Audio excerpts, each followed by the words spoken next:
Hi and good morning from Jilly. I'm in Australia.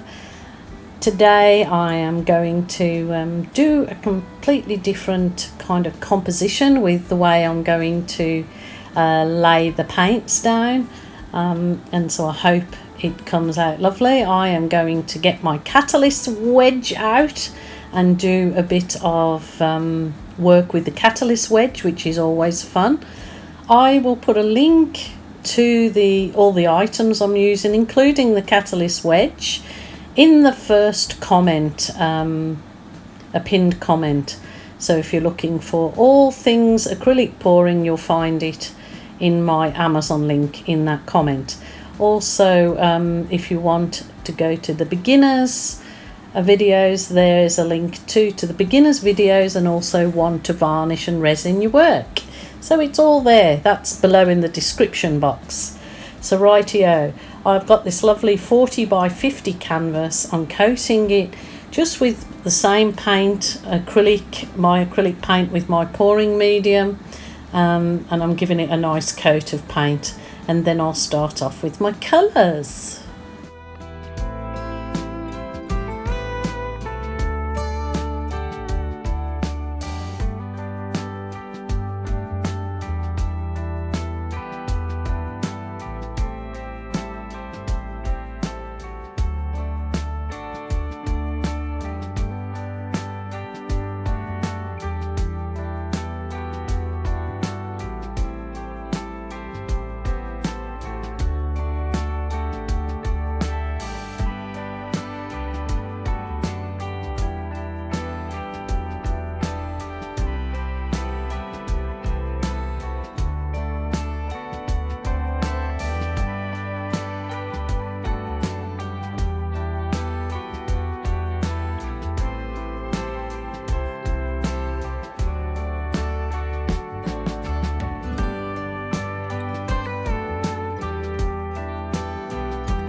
So at this point I've put a lovely cool red. I've put, that is actually my Berry Delicious, the dark one, so it's like a deep dark cherry. I've putting that's gold, metallic gold with 50% silver, which I call it my champagne gold, is that goldy colour you see there. And now I'm putting down a navy.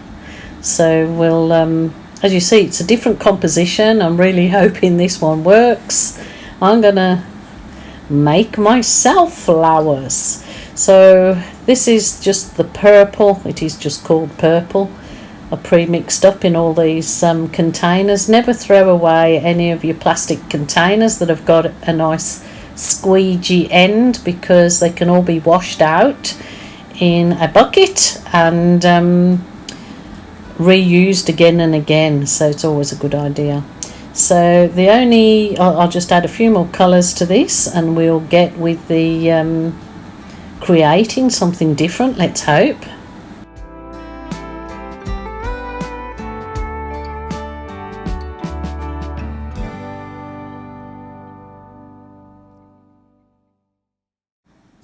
This colour I'm putting in now is the fluoro orange, so it's a really nice bright orange. This will certainly give it a really good pop, won't it? It's yeah, really nice joyful colours in here.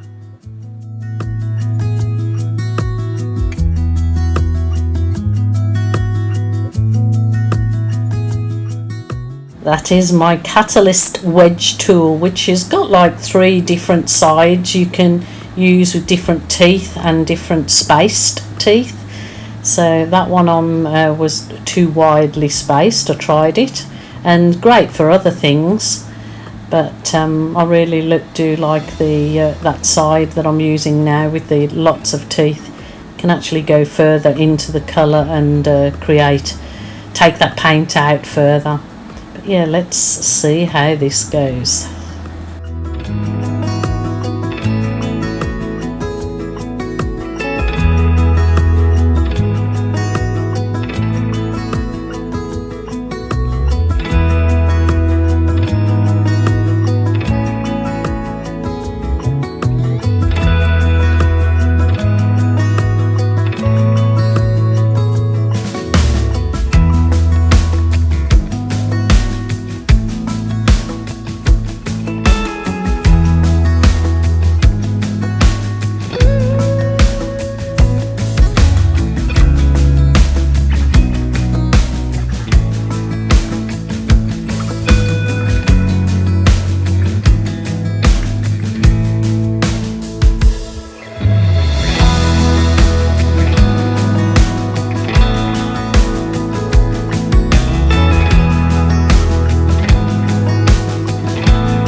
Lots and lots of catalyst wedging, which I've never usually done. There's so much on one canvas, but so much fun, a completely different look, and just picking up and using all those colours that I placed down.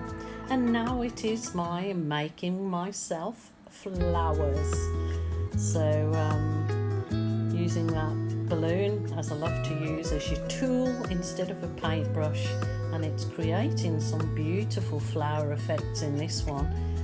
Because there's not so much paint left down there on the canvas, it's actually creating a really defined looking flower effect. So really loving this.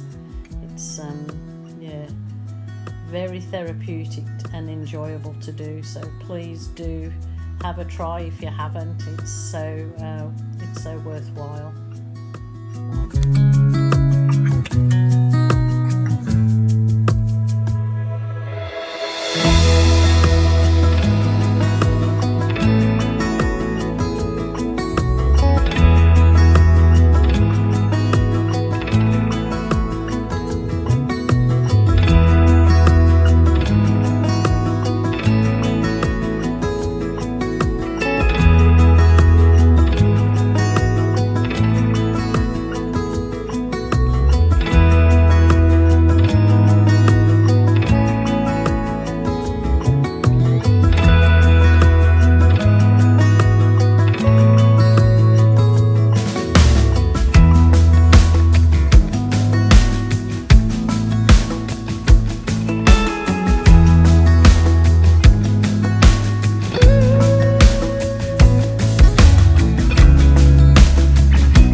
Going in now with my smaller balloon. It just has a bit of water in that balloon. It just adds a little bit of weight, and going in the same areas that I went in with the bigger balloon, it kind of creates a more defined centre.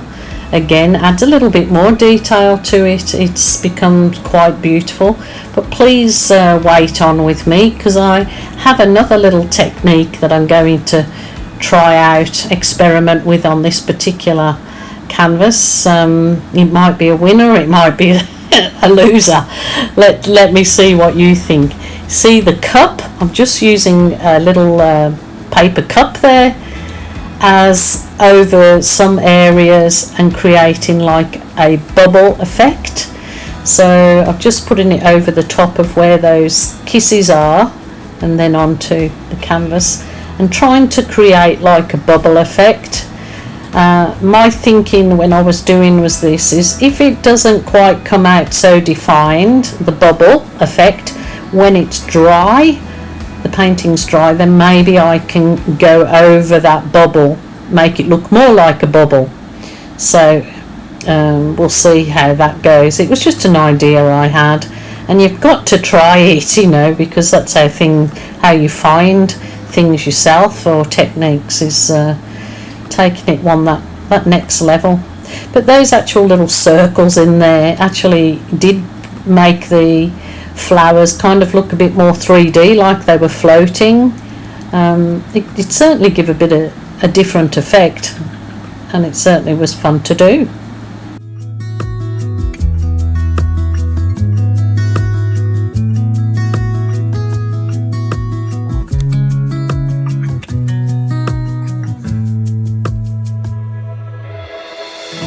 Yes, I think I'll leave it there now and leave it with those effects, and I'll let you see the photos of it dry at the end and see what you think. I was quite happy with it, even though there definitely needs perfecting. It did give a whole different look to the finished piece, so having those bubbles on there, I quite like it, and I'm keen to try it in some more earthy colours.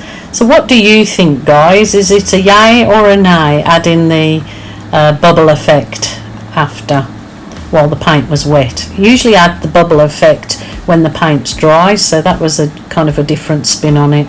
I will say bye for now and remind you guys to please take care of yourself and your own mental health. If you're feeling sad, lonely and upset, please ring somebody, a family member, a friend, or definitely a helpline. I'll be back again tomorrow, so bye for now.